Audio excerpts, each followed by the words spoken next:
എല്ലാ മാസവും ഇത്തരത്തിലുള്ള മോശം വാർത്ത പത്മനാഭസ്വാമി ക്ഷേത്രത്തിൽ നടന്നു സംഭവിച്ചു എന്ന രീതിയിലുള്ള വാർത്തകൾ പുറത്തു വരുന്നുണ്ട്. ലോകമെമ്പാടും പേരുകേട്ട പ്രശസ്തിയുള്ള പത്മനാഭസ്വാമി ക്ഷേത്രത്തിൽ ഇത്തരം കാര്യങ്ങൾ നടന്നു എന്ന വലിയ വാർത്തയാകുമ്പോൾ അത് ലോക ശ്രദ്ധ തന്നെ പിടിച്ചുപറ്റും.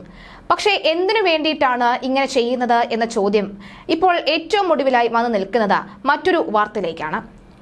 ഓരോ പ്രവൃത്തിയും അത് നടക്കുമ്പോൾ തന്നെ കൃത്യമായ നടപടി സ്വീകരിക്കാത്തതിന്റെ പ്രധാന വീഴ്ചയാണ് ഇത്തരം സംഭവങ്ങൾ ആവർത്തിക്കാനുള്ള പ്രധാന കാരണമായി ഇവിടെ മാറിയിരിക്കുന്നത് എന്ന് വ്യക്തമാണ്. കാരണം മധുരയിൽ നിന്നും രാമേശ്വരം വഴി തിരുവനന്തപുരത്തെത്തിയ ഗുജറാത്ത് സ്വദേശിയെ കഴിഞ്ഞ ദിവസം പിടികൂടിയപ്പോൾ നമുക്ക് മനസ്സിലാക്കാൻ സാധിക്കുന്നത് അങ്ങനെ തന്നെയാണ്.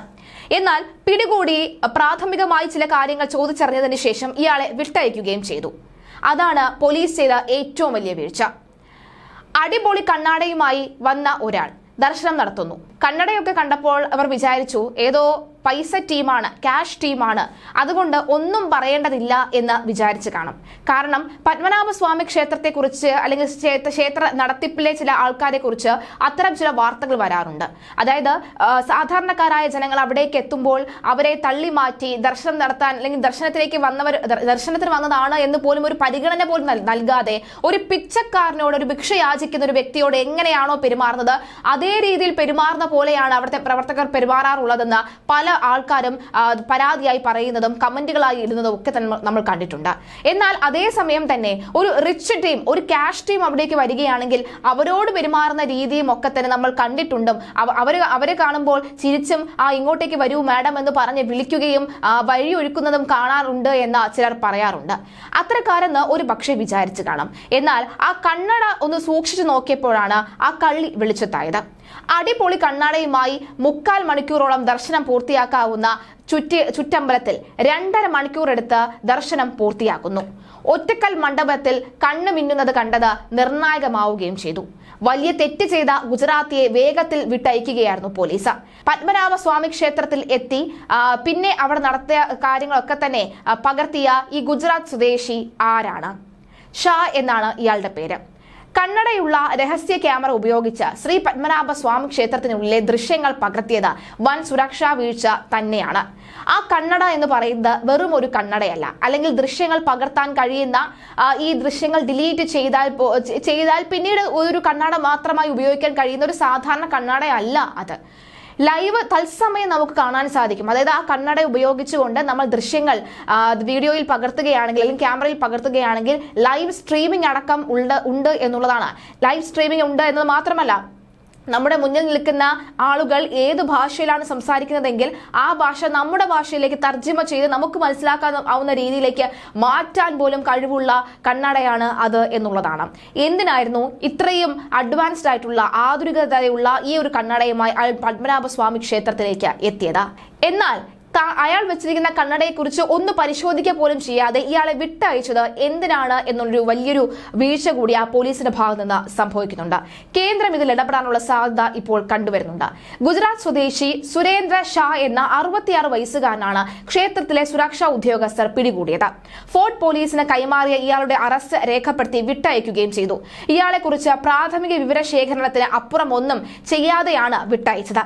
കണ്ണട പിടിച്ചെടുത്തത് മാത്രമാണ് മിച്ചം.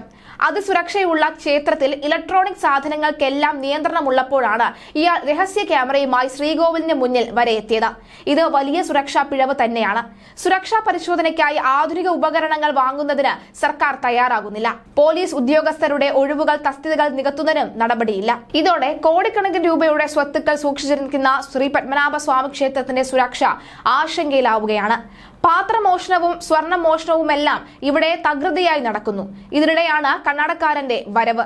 സുരേന്ദ്ര ഷാ ധരിച്ചിരുന്ന കണ്ണടയിൽ ലൈറ്റ് മിന്നുന്നത് കണ്ടാണ് പോലീസ് ഉദ്യോഗസ്ഥർക്ക് സംശയം തോന്നി ചോദിച്ചത്. ശ്രീകോവിലിന് മുന്നിലുള്ള ഒറ്റക്കൽ മണ്ഡപത്തിലായിരുന്നു സംഭവം. കണ്ണടയിൽ ക്യാമറയുണ്ടോ എന്ന് ചോദിച്ചപ്പോൾ റെക്കോർഡ് ചെയ്യുകയാണ് എന്ന് ഇയാൾ സമ്മതിച്ചു. ഞായറാഴ്ച വൈകിട്ടാണ് സുരേന്ദ്ര ഷായും ഭാര്യയും സഹോദരനും ഉൾപ്പെടെ 4 സ്ത്രീകളും ക്ഷേത്ര ദർശനത്തിനായി എത്തിയത്. 2.5 മണിക്കൂറോളം ക്ഷേത്ര ദർശനത്തിനുണ്ടായിരുന്നു ഇവർ. വെറും 3/4 മണിക്കൂർ എടുത്ത് എല്ലാം ചുറ്റിക്കറങ്ങി ക്ഷേത്രത്തിൽ നിന്ന് പുറത്തിറങ്ങേണ്ട ഈ സമയമാണ് ഇവർ 2.5 മണിക്കൂർ ആ ക്ഷേത്രത്തിനകത്തുണ്ടായിരുന്നത്. അതായത് ക്ഷേത്രത്തിന്റെ മുക്കും മൂലയും വ്യക്തമായി കൃത്യമായി ആ കണ്ണാടിയിലൂടെ ക്യാമറ വഴി പകർത്തിയതാണ് സത്യം. ഇനി അത് പകർത്തി പിന്നീട് കാണിക്കാനായി ഉപയോഗിക്കാനായി വെക്കുകയായിരുന്നു, അല്ലെങ്കിൽ ലൈവ് സ്ട്രീമിംഗ് അടക്കമുള്ളവ നടക്കുകയായിരുന്നു എന്നാണ് സംശയം. പക്ഷേ ഇതിനെക്കുറിച്ചൊന്നും തന്നെ പോലീസുകാർക്ക് വലിയ പിടിപ്പൊന്നുമില്ല, അല്ലെങ്കിൽ വിവരമൊന്നും ഉണ്ടായിരുന്നില്ല. അതുകൊണ്ട് തന്നെ കണ്ണട വാങ്ങിച്ചു വെച്ചു, അയാളെ കുറിച്ച് ചോദ്യങ്ങൾ ചോദിച്ചു, അയാൾ പറഞ്ഞ നമ്പർ വിശ്വാസത്തോടുകൂടി എഴുതി വെച്ചു, അയാളെ പറഞ്ഞു വിട്ടു. എങ്ങനെ പോയാൽ എങ്ങനെയായിരിക്കും കാര്യങ്ങൾ? 6:30 പോലീസ് ഇയാളെ പിടികൂടുന്നത്. ഗുജറാത്തിൽ വ്യാപാരിയാണ് ഷാ. സാധാരണ നിലയിൽ 1 മണിക്കൂർ കൊണ്ട് ക്ഷേത്ര ദർശനം നല്ല രീതിയിൽ നടത്താം. പക്ഷേ ഇവർ ഏറെ സമയം അകത്തുണ്ടായിരുന്നു. ഇതും ദുരൂഹം തന്നെയാണ്. എന്തായാലും ഈ രഹസ്യ ക്യാമറയുമായി പിടിയിലായ ആൾ അഹമ്മദാബാദ് സ്വദേശിയാണെന്നാണ് ആദ്യം വന്നത്.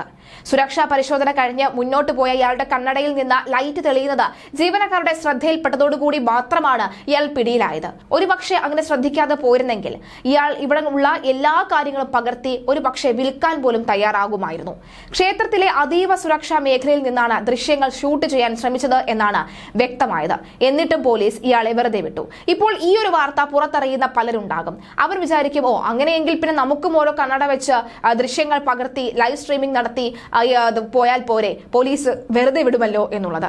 പോലീസ് ഇത്തരത്തിൽ കൃത്യമായ നടപടി സ്വീകരിക്കാതെ വരുമ്പോഴാണ് ഓരോ വീഴ്ചകൾ വീണ്ടും ആവർത്തിച്ച് നമ്മുടെ സമൂഹത്തിൽ നടന്നുകൊണ്ടിരിക്കുന്നത്. എന്തായാലും ഈ വാർത്ത പുറത്തു വന്നതോടുകൂടിയാണ് മെറ്റാ ഗ്ലാസ് എന്താണ് എന്ന് പലരും അന്വേഷിക്കുന്നത്. ആദ്യം തന്നെ പറയേണ്ടത് ഇത് ഫേസ്ബുക്കിന്റെ മാതൃക കമ്പനിയായ മെറ്റ പുറത്തിറക്കുന്നത് ആണ് എന്നുള്ള വിവരമാണ്. AI സാങ്കേതിക വിദ്യയിൽ പ്രവർത്തിക്കുന്ന ഈ കണ്ണടയുടെ ഫീച്ചറുകൾ പറഞ്ഞാലും തീരില്ല. സംസാരം തർജ്ജമ ചെയ്യുക എന്ന് തുടങ്ങി കണ്ണടയിലൂടെ കാണുന്ന ദൃശ്യങ്ങളെ സോഷ്യൽ മീഡിയ വഴി ലൈവ് സ്ട്രീം ചെയ്യാം എന്നതുവരെ മെറ്റാ ഗ്ലാസുകളെ ജനകീയമാക്കുന്നതാണ്. മെറ്റാ കണ്ണടകൾ വഴി കാണുന്ന എല്ലാത്തിന്റെയും ഫോട്ടോകളും വീഡിയോകളും ഉടനടി എടുക്കാം. ക്ലിക്ക് ചെയ്യേണ്ട ആവശ്യം പോലും വരുന്നില്ല. ബിൽഡ് ക്യാമറകളാണ് ഈ ഗ്ലാസുകൾക്കകത്തുള്ളത്. അതുകൊണ്ട് തന്നെ ഹാൻഡ് ഫ്രീ ആയി എല്ലാ ദൃശ്യങ്ങളും പകർത്താം. സംഗീതവും പോഡ്കാസ്റ്റുകളും കേൾക്കാമെന്നത് മറ്റൊരു സവിശേഷത കൂടിയാണ്. ചുറ്റും എത്രയൊക്കെ ശബ്ദങ്ങൾ ഉണ്ടായാലും അതിന്റെ ഒന്നും ശല്യമില്ലാതെ വ്യക്തമായി എല്ലാം കേൾക്കുവാനും ആസ്വദിക്കാനും കഴിയും. 5 മൾട്ടി മൈക്രോഫോണുകളാണ് ഇതിലുള്ളത്. ഫോണിൽ സംസാരിക്കുമ്പോൾ വ്യക്തമായി ശബ്ദം ക്യാച്ച് ചെയ്യാനും കഴിയും. ഹായ് മെറ്റ എന്ന വോയിസ് കമാൻഡ് ഉപയോഗിച്ച് നിർദ്ദേശങ്ങൾ നൽകാം. ഇതുവഴി ഫോട്ടോകളും വീഡിയോകളും എടുക്കാനും മെസ്സേജ് അയക്കുവാനും അനായാസം സാധിക്കും. കണ്ണടയിലൂടെ കാണുന്നതെല്ലാം ഉടനടി ഫേസ്ബുക്കിലും ഇൻസ്റ്റഗ്രാമിലും ലൈവ് സ്ട്രീം ചെയ്യാമെന്ന് മാത്രമല്ല, അവയെക്കുറിച്ച് എന്ത് സംശയം ചോദിച്ചാലും AI ഉപയോഗിച്ച് മറുപടിയും കിട്ടും. ചുറ്റും നിൽക്കുന്ന ആളുകൾ ഏത് ഭാഷയിൽ സംസാരിച്ചാലും അത് ഉടനടി തർജ്ജമ ചെയ്യാം എന്നതാണ് മറ്റൊരു പ്രധാന സവിശേഷത. അതാണ് ഇവിടെ ഏറെ പ്രധാനമാകുന്നത്. അതിനുവേണ്ടി നിർദ്ദേശം നൽകിയാൽ മാത്രം മതി. വാട്സ്ആപ്പ്, മെസ്സഞ്ചർ പോലെയുള്ള പ്ലാറ്റ്ഫോമുകൾ വഴി മെസ്സേജുകൾ അയക്കാം. ഓഡിയോ വീഡിയോ കോളുകളും ചെയ്യാം. ഒറ്റത്തവണ ചാർജ് ചെയ്താൽ 36 മണിക്കൂർ വരെ ഉപയോഗിക്കാം. വാട്ടർ റെസിസ്റ്റന്റും ആണ്. 30,000 മുതൽ 36,000 രൂപ വരെയാണ് വില. ഈ വർഷം മെയ് 19 മെറ്റാ ഗ്ലാസുകൾ ഇന്ത്യയിൽ ലോഞ്ച് ചെയ്തത്. അത് ഉടനെ തന്നെ അത് വാങ്ങുകയും അതുമായി പത്മനാഭസ്വാമി ക്ഷേത്രത്തിൽ വരികയും ചെയ്യുമ്പോൾ ഇവിടെ ദുരൂഹത ഏറുകയാണ്. മാത്രമല്ല, ഇയാൾ രാമേശ്വരം വഴിയാണ് തിരുവനന്തപുരത്തേക്ക് എത്തിയിരിക്കുന്നത്. അപ്പോൾ രാമേശ്വരത്തെയും തന്ത്രപ്രധാനമായിട്ടുള്ള ഈ സ്ഥലങ്ങളിലോ ദൃശ്യങ്ങളൊക്കെ തന്നെ ഇയാൾ എടുത്തിട്ടുണ്ടാവണം എന്നതാണ് വളരെ പ്രധാനമായിട്ടുള്ളത്.